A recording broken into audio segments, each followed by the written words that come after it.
Hi friends, welcome to சிறியலரங்கம். இந்த சிறியலரங்கம் சேனலுக்கு உங்கள் எல்லாரையும் அன்போடு வரவேற்கிறேன். இன்றைக்கி அழகு அழகு சீரியலில் என்ன நடந்திருக்கு பார்த்துடலாமா? இன்றைக்கி ஆகஸ்ட் 18 செவ்வாய்க்கிழமை. இப்போது ரேவதியை கணவர் வீட்டுக்கு அனுப்புகிறதா வேண்டாமான்னு ஒரு பெரிய ஆர்கியூமெண்ட்டே நடந்துட்டுருக்கு ராகவனுக்கும் பாக்யராஜுக்கும் இடையில். பாக்யராஜ் அந்தால் சொல்கிற பேச்செல்லாம் நம்பி என்னால் ரேவதியை கண்டிப்பாக அனுப்ப முடியாதுங்கும் போது ராகவன் யோசிக்கிறதும் சில சமயம் பார்த்தா ரொம்பவே ப்ராக்டிக்கலான ஒரு விஷயமா தான் இருக்குது. ரேவதி வெளியில் நின்று அப்பாவும் அண்ணனும் என்ன பேசுகிறாங்கன்னு சொல்லிட்டு கேட்டுட்ருக்காங்க. ஒரு கட்டத்தில் பார்த்தா பாக்யராஜை அடக்கிறதுக்காக வேணா ரேவதி இங்கே இருக்கிற மாதிரி இருந்தால் நானும் உங்கள் அம்மாவும் வீட்டை விட்டு கூட போகிறோம் அப்படின்ற மாதிரி எல்லாம் சொல்ல ஆரம்பிச்சிடறாரு ராகவன். என்னன்னு சொல்லிட்டு பார்த்தா இப்போ இந்த வீட்டில் எல்லா செலவையும் பார்க்குறது பாக்யராஜ் தான். இப்போது வீடுன்னு இருந்தால் பிரச்சனை, சண்டை சச்சரவு எல்லாமே நடக்க தான் செய்யும். அதுக்காக ஒரே நாளில் பிரிஞ்சு கூட்டிகிட்டு வந்துடுறது அப்படின்றது ஆகாத வேலை. இதுக்கு மேலே கண்டிப்பாக மாப்பிள்ளை அடிக்க மாட்டார், அவர் தான் சொல்கிறார்ல அப்படின்னது. அந்தாள் சொல்கிறதெல்லாம் என்னால் நம்ப முடியாது, என்னாலலாம் ரேவதி அனுப்ப முடியாது அப்படின்ற மாதிரி பாக்யராஜ் சொல்கிறாங்க. எப்பட்றா அவளை நம்ம இங்கே வச்சு எப்பட்றா பார்த்துக்க முடியும் சொல்லு அப்படின்ற மாதிரி அவர் ப்ராக்டிக்கலாக ரூம் இல்லை, படிப்பு செலவு அப்படின்ட்டு எவ்வளவோ விஷயத்தை சொல்கிறாரு. எதையுமே பாக்யராஜ் ஒத்துக்கல. என்னால் முடியும், என் தங்கச்சியை பார்த்துக்க என்னால் முடியும், நான் பார்த்துப்பேன் அப்படின்னு சொல்லும்போது சும்மா நீ பேசினதையே பேசிகிட்டு இருக்காதடா, ஊரலகத்தில் என்ன நினைப்பாங்க அப்படின்னு சொல்லி கேட்கும்போது ஊரலகத்துக்கு பயந்துட்டுலாம் என் தங்கச்சி என்னால் அனுப்பி வைக்க முடியாது, என் தங்கச்சி அவர் அடிப்பார், நான் அதை பார்த்துட்டு சும்மா இருக்கணுமா அப்படின்னதும் சும்மா இதையே சொல்லிட்டு இருக்கா, அவர் என்ன டெய்லி போட்டு அடிச்சிட்ருக்காரு அப்படின்ற மாதிரி இருந்தால் நம்மளே அனுப்புவோமா? ஏதோ வாய் வார்த்தை சண்டைன்னு வரும்போது இந்த மாதிரி ஆயிடுச்சு. அவர் தான் சொல்கிறார்ல, இனிமேல் நான் இந்த மாதிரி செய்ய மாட்டேன்னு சொல்லிட்டு சும்மா நீ உன் பிடிவாதத்தையே பிடிச்சிட்டு இருந்தால் என்ன பண்ணுறது? நம்ம இப்போ அனுப்பி வைக்கலாம், அதுக்கப்புறம் அவளுக்கு ஏதாவது அங்கே பிரச்சனைனா நம்ம என்ன பார்த்துட்டு சும்மாவாக இருக்க போகிறோம், அப்போ என்ன ஏதுன்னு பார்ப்போம் அப்படின்ட்டு அப்படி நீங்கள் சொல்கிற மாதிரிலாம் முதல்ல அனுப்பிட்டு அப்புறம் பிரச்சனைனா மறுபடியும் கூட்டிகிட்டு வந்தெல்லாம் பேச முடியாது, இங்கே வந்தாச்சுல, இங்கே வந்தால் இங்கேயே தான் இருக்கணும் அப்படின்னு சொல்லிட்டு சொல்கிறாரு. இந்த இடத்துல தான் பாக்யராஜ் நான் ஒரு விஷயம் கேட்கணும்னு எனக்கு தோணுது. என்னன்னு சொல்லிட்டு பார்த்தா ஃபிசிக்கலாக ஹர்ட் பண்ணாதான் அது ஹர்ட் பண்ண மாதிரியா? இப்போ உங்கள் தங்கச்சி உங்கள் தங்கச்சி வீட்டுக்கார் அடிச்சிட்டாரு, தப்பு தான், அதெல்லாம் இல்லைன்னு நான் சொல்லவே இல்லை. அதுக்கு உங்கள் ரத்தம் அப்படியே கொதிக்குது, துடிக்குது, எல்லாமே ஓகே தான். வார்த்தையால் மலரை எத்தனை தடவை உங்கள் அப்பா அம்மா காயப்படுத்திருப்பாங்க. அப்போது நீங்களாம் ஃபிசிக்கலாக ஹர்ட் பண்ணாதான் ஹர்ட் பண்ண மாதிரி. அப்போ மென்டலி இல்லை வார்த்தையாக சொல்கிறதெல்லாம் பார்த்தா சைக்கலாஜிக்கலாக அவங்க ஹர்ட் ஆகிறதெல்லாம் ஹர்ட் ஆகிற மாதிரி கிடையாதா? ராகவன் சொல்கிறாரு, ஏன் உனக்கும் மலருக்கும் சண்டை வந்தது இல்லையா அப்படின்ற மாதிரி கேட்குறாரு. நானும் உங்கள் அம்மாவும் சண்டை போட்டது இல்லையா, அதுக்காக என்ன பிரிஞ்சு போயிடுறோம் அப்படின்னு சொல்லிட்டு சொல்லும்போது உடனே அவர் அடிச்சிருக்காரு, என் தங்கச்சி அடிச்சிருக்காரு அப்படின்னு துடிக்கிறது எல்லாமே ஓகே தாங்கன்னு தான் நான் நேற்றே சொன்ன மாதிரி. ஒரு கட்டத்தில் பார்த்தீங்கன்னா திரும்ப திரும்ப பாக்யராஜ் அனுப்ப முடியாது. நான் முதலே சொன்ன மாதிரி இந்த முடிவை எடுக்க வேண்டியது ரேவதி மட்டும்தான். நீ அந்த வீட்டுக்கு போகிறது போகாதது அப்படின்றதெல்லாம் இல்லை, இதை பற்றி முடிவெடுக்க வேண்டியது ரேவதி மட்டும்தான். அண்ணன் சொல்கிறாங்கன்றதுக்காக தான் ரேவதி இப்போ இங்கே அமைதியாக இருக்காங்க. இப்போ அப்பாவும் அண்ணனும் சண்டை போடுறத ரேவதி கேட்டுடுறாங்க. நீ இவ்வளோ பிடிவாதம் பிடிக்கிற மாதிரி இருந்தால் ரேவதி இங்கே இருக்கட்டும், நானும் உங்கள் அம்மாவும் வீட்டை விட்டு போகிறோம், எங்களால் எல்லாரும் பேசுகிறத பார்த்துட்டு அவமானப்பட்டு இருக்கிறத பார்த்துட்டுலாம் அவமானமாக பேசுகிறத பார்த்துலாம் அவமானப்பட்டு இருக்க முடியாது அப்படின்ற மாதிரி சொல்கிறாங்க. மாப்பிள்ளையும் இது மொதல் தடவை வரல, ஒன்றும் அவர் மொதல் தடவை கூப்பிட்டதுமே நாங்கள் ஒன்றும் ரேவதி அனுப்பி வைக்கிறேன்னு சொல்லலை. இப்போ ரெண்டாவது தடவை வந்திருக்காரு, மன்னிப்புமே கேட்குறாரு, இனிமேல் இப்படி செய்ய மாட்டேன்னு சொல்கிறாரு. அப்போ நம்ம இப்போ அனுப்பி தானே வச்சாகணும் அப்படின்ற மாதிரி சொல்கிறாரு ராகவன். உடனே நானும் அம்மா வீட்டை விட்டு போகவா அப்படின்னது, நீங்கள் என்ன வேணால் பண்ணுங்கப்பா, நீங்கள் வீட்டை விட்டே போனாலும் ரேவதி இங்கே தான் இருப்பா அப்படின்ற மாதிரி சொல்லிடுறாங்க. இந்த ஒரு வார்த்தை பார்த்தா ரேவதிக்கு ரொம்பவே ஹர்ட் ஆகிடுது. அவங்க என்ன டிசைட் பண்ணிடுறாங்கன்னு சொல்லிட்டு பார்த்தீங்கன்னா, நம்மளால் அப்பாக்கோ அண்ணனுக்கோ எந்த சண்டையும் வேண்டாம், நம்ம அங்கே போகிறது தான் சரி அப்படின்ற மாதிரி ரேவதி முடிவு பண்ணிடுறாங்க. நீ எதுவும் பேசாத, நீ ஒத்துக்கிட்டாலும் சரி ஒத்துக்கலைனாலும் சரி ரேவதியை நான் மாப்பிள்ளை கூட அனுப்பி வைக்க தான் போகிறேன். உன்ன மாதிரி என்னால் என் பொண்ணோட வாழ்க்கையெல்லாம் இந்த மாதிரி வீணாக போகிறத பார்த்துட்டு சும்மா இருக்க முடியாது. அவள் இங்கே இருந்தால் மட்டும் சந்தோஷமாக இருந்துருவாளா, குழந்தைங்க சந்தோஷமாக இருந்துருமா, இல்லை நானும் உங்கள் அம்மாவும் தான் சந்தோஷமாக இருந்துருவோமா? புருஷன் கூட அவள் இருந்தால் தான் எங்களுக்கு சந்தோஷமாக இருக்கும். அவள் இங்கே தனியாக இருக்கிறத பார்த்துட்டு எங்களால் வீட்டிலலாம் இருக்க முடியாது அப்படின்னு சொல்லும் போது நீங்கள் என்ன வேணால் பண்ணுங்கள், ஆனால் ரேவதி இங்கே தான் இருப்பா இதே தாங்க திரும்ப சொல்கிறாரு பாக்யராஜ். என்னால் ரேவதி அனுப்ப முடியாது, ரேவதி இங்கே தான் இருப்பான், என்னால் ரேவதி அனுப்ப முடியாது, ரேவதி இங்கே தான் இருப்பான். இதே தான் திரும்ப சொல்கிறாங்க. உன்னோட பேச்சுக்கு இனிமேல் மரியாதை கொடுக்குற மாதிரி இல்லை, நான் இதுக்கு மேலெலாம் உன்கிட்ட அபிப்பிராயம் கேட்குற இது கிடையாது. நான் சொல்லி இவ்வளோ தூரம் சொல்கிறேன், திரும்ப நீ சொல்கிறதையே சொல்லிட்டுருக்க. நான் ரேவதியை மாப்பிள்ளை கூட அனுப்ப தான் போகிறேன், நீ வாயவே திறக்கக்கூடாது அப்படின்னு சொல்லிட்டு ராகவன் பாக்யராஜை கூட்டிகிட்டு வெளியில் வராங்க. அப்போ ரேவதியுமே ஹாலுக்கு வந்துடுறாங்க. இவங்க கேட்ட மாதிரியே எதுவுமே காட்டிக்கல. அப்போ சொல்கிறாரு, ரேவதி நீ பசங்களை கூட்டிகிட்டு மாப்பிள்ளை கூட கிளம்புமா அப்படின்னு அப்படின்னு சொல்லிட்டு ராகவன் வந்து சொல்கிறாங்க. தங்கராஜுக்கு ஒரே ஹாப்பி ஆகிடுது. உடனே வந்து பார்த்தா ரேவதிக்கு வந்து அழுக தான் வருது. அவங்க அப்பா சொல்கிறத கேட்டு அந்த பொண்ணுக்கு அழுக தான் வருது.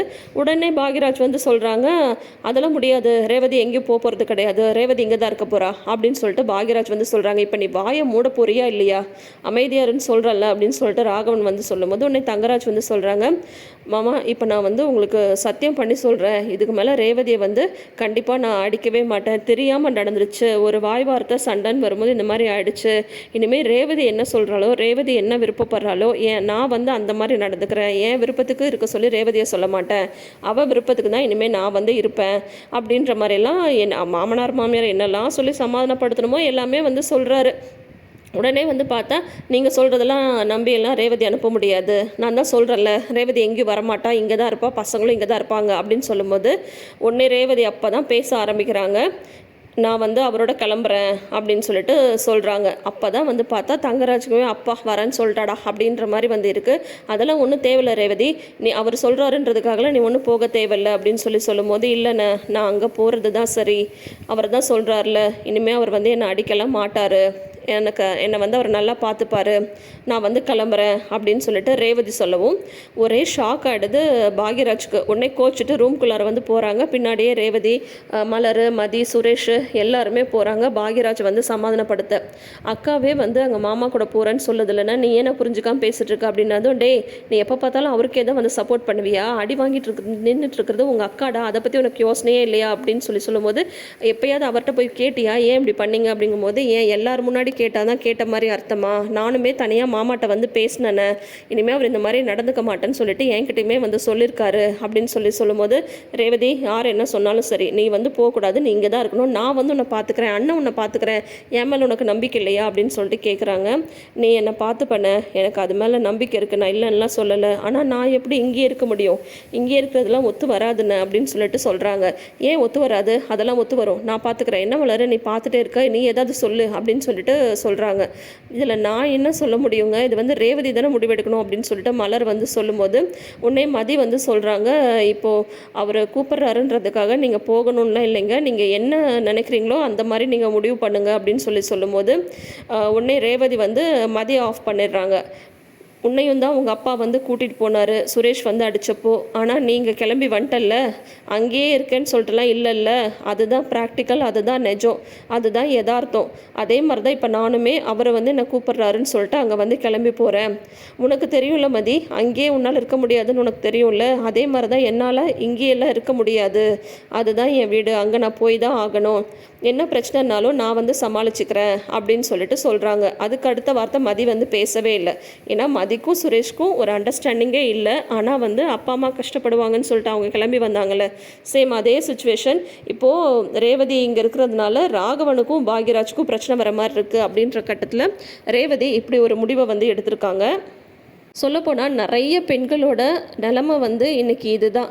சரி நம்ம இங்கே இருக்கிறதுனால இந்த வீட்டில் குழப்பம் வேண்டாம், இந்த வீட்டில் வந்து பிரச்சனை வேண்டாம் அப்படின்னு சொல்லிட்டு நிறைய விஷயங்களை வந்து நம்ம வெளிப்படுத்துறதும் கிடையாது, சொல்கிறதும் கிடையாது, அப்படியே மனசோடையே வச்சு நம்ம மனசுக்குள்ளாரையே புழுங்கிக்கிறோம்.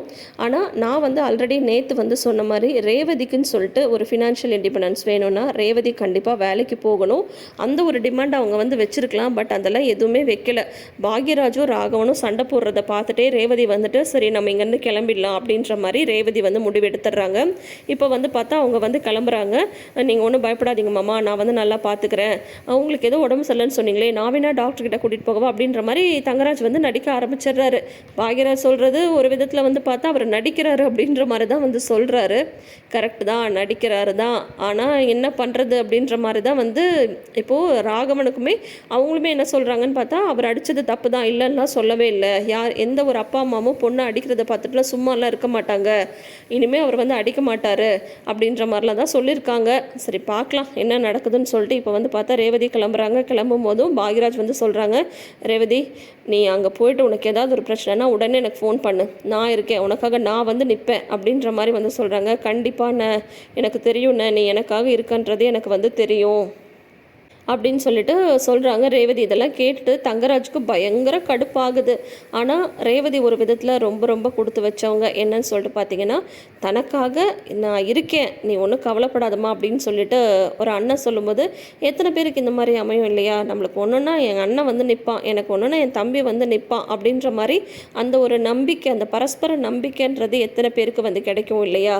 அதனால் இப்பயும் பாக்யராஜ் வந்து கஷ்டப்படக்கூடாது, இங்கே அப்பாவுக்கும் அண்ணனுக்கும் எந்த பிரச்சனையும் வரக்கூடாதுன்றதுனாலே ரேவதி வந்து கிளம்பி அங்கே வந்து போகிறாங்க. அக்கம் பக்கத்தில் இருக்கிறவங்களாம் பார்க்குறாங்க. உடனே அவங்க அம்மா சொல்கிறாங்க, ரேவதி அவங்க அம்மா, பாருங்கள் எல்லாம் எப்படி பார்க்குறாங்கன்னு சொல்லிட்டு, மாப்பிள்ளை கூட்டிகிட்டு போக வந்திருக்காருல, இனிமேல் வந்து எதுவும் கேட்க மாட்டாளுங்க அப்படின்ற மாதிரி வந்து சொல்கிறாங்க. மற்றபடி மலர்மதி இவங்களாம் யாரும் எதுவும் சொல்கிறதில்ல. பாக்யராஜ்க்கு மட்டும் அழுக வருது, ரேவதிக்குமே அழுக வருது. அதுக்கப்புறம் வந்து சுரேஷ் வந்து சொல்கிறாங்க, ஏதாவது பிரச்சனைன்னா அப்படியே விட்டுருவேண்ணா, நீ சும்மா இருண்ணே, அக்கா தான் அங்கே போகிறேன்னு சொல்லுதில்ல, அக்கா அங்கே போய் இருக்கட்டும், இனிமேல் மாமா வந்து எந்த தப்பு பண்ண மாட்டார், நீ அமைதியாக இரு அப்படின்ற மாதிரி சுரேஷுமே பாக்யராஜ் வந்து சமாதானப்படுத்துகிறாங்க. இப்போ வந்து ரேவதி வந்து அங்கே கிளம்பி போகிறாங்க. அங்கே போனதும் வந்து பார்த்தா அந்த பாட்டிமா இருக்குல்ல, அதை பார்த்ததும் அந்த குட்டி பிள்ளை போயிட்டு மேலே ஏறிக்குது, பாட்டி அப்படின்னு சொல்லிட்டு. உடனே வந்துட்டு, என் தங்கம் நீ வந்து வந்துட்டியா, போய் 2 நாள் தான் ஆகுது, அதுக்குள்ளே இப்படி இழைச்சி போயிட்டு உங்கள் தாத்தா வீட்டில் உனக்கு சோறே போடலையா அப்படின்னு சொல்லிட்டு அந்த அம்மா கேட்குறாங்க. எல்லார் வீட்லேயும் இது ஒன்று நடக்குங்க.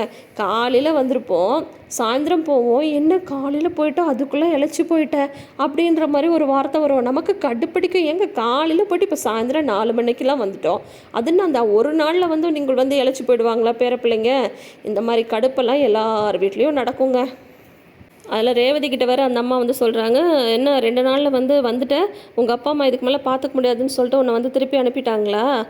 நீ பாட்டிக்கு கிளம்பி போயிட்ட, இவனையும் உன் பிள்ளையும் வச்சுட்டு நான் தான் படாத பாடுபட்டேன், இனிமேவாவது ஒழுங்காக இருப்போ அப்படின்ற மாதிரி சொல்கிறாங்க. உடனே தங்கராஜுமே வந்து சொல்கிறாங்க, ரேவதி இதுதான் உன்னோட வீடு, நான் என்ன வேணும்னே வந்து உன்னை வந்து அடிச்சேனா? உன்னை அடிக்கணுன்றதெல்லாம் என்னோட ஆசை கிடையாது. நான் எங்கள் அம்மாட்ட சொல்லிட்டு இருந்த விஷயத்த நீ ஃபோன் பண்ணி மதிக்கு வந்து சொன்னது ஒரு பெரிய தப்பு, அவள் வந்து இங்கே வந்து சண்டை போட்டது பெரிய தப்பு.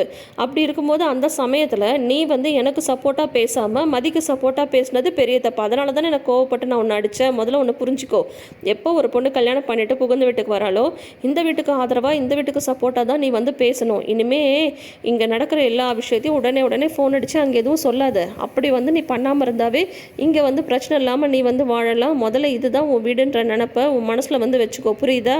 போ உள்ளே போ, குழந்தைங்களை கூட்டிட்டு அப்படின்னு சொல்கிறாங்க. ரேவதி வாயவே திறக்கிறதில்ல. அந்த பொண்ணோட மனசில் அவ்வளோ பாரம். ரேவதி அந்த பக்கம் போனதும் இந்த பக்கம் தங்கராஜ் அப்படியே நினச்சி பார்க்குறாரு. பாக்யராஜ் வந்து ஹார்ஷாக சொன்னார்ல, இவரை நம்பிலாம் அனுப்ப முடியாது, ரேவதி இங்கே தான் இருப்பா, ரேவதியை நான் பார்த்துப்பேன் அப்படின்ட்டு. இப்போ அவர் என்ன பிளான் பண்ணுறாருனா, பாக்யராஜையும் ரேவதியும் வந்து பிரிக்கணும். அதுக்கு என்ன பண்ணலாம்? இனிமேல் வந்து பாக்யராஜை ரேவதியை பார்க்குறத வந்து அனுமதிக்கக்கூடாது, அவாய்ட் பண்ணணும் அப்படின்ற மாதிரி அடுத்த பிளான் வந்து யோசிக்கிறாரு. என்ன பண்ண போகிறாரு? ஏன்னா இப்போ வந்து பார்த்தா அடிப்பட்ட பாம்பு மாதிரி இப்போ அவர் திரும்பி வந்து தாக்குறதுக்கு தான் ரெடியாக இருப்பார். ஸோ பாக்யராஜுக்கு அவரோட வேலையில் ஏதாவது சிக்கல் கொடுப்பாரு, இல்லைன்னு சொல்லிட்டு பார்த்தா ரேவதிக்கும் பாக்யராஜுக்கும் இருக்கிற அந்த ஒரு பாண்டிங்கில் பிரச்சனை பண்ணுற மாதிரி ஏதாவது பண்ணுவார். பட் அது நடக்கிறதுக்கு வாய்ப்பில்லைன்னு வச்சுக்கோங்க. அண்ணனை நல்லா புரிஞ்சுக்கிட்ட தங்கச்சி நல்லா புரிஞ்சுக்கிட்ட அண்ணன், நடுவில் வந்து யார் எந்த குட்டையை குழப்பினாலும் இவங்க மனசு வந்து மாறாது. ஆனால் தங்கராஜோட குணம் சும்மா இருப்பாரா? கண்டிப்பாக ஏதாவது ஒரு பிரச்சனை பண்ண பார்ப்பாரு. என்ன நடக்க போகுது வெயிட் பண்ணி பார்ப்போம். தொடர்ந்து அப்டேட்ஸ்க்கு நம்ம சேனலை மறக்காமல் சப்ஸ்கிரைப் பண்ணிக்கோங்க. உங்களுக்கு இந்த வீடியோ பிடிச்சிருக்கா? நான் விமர்சனம் பண்ணுற விதம் உங்களுக்கு பிடிச்சிருக்கா? அப்படி பிடிச்சிருந்தா இந்த வீடியோக்கு ஒரு லைக் கொடுங்க. இந்த சீரியல் அரங்கம் சேனலை நிறைந்த அரங்கமாக மாற்றுங்க. தேங்க்யூ.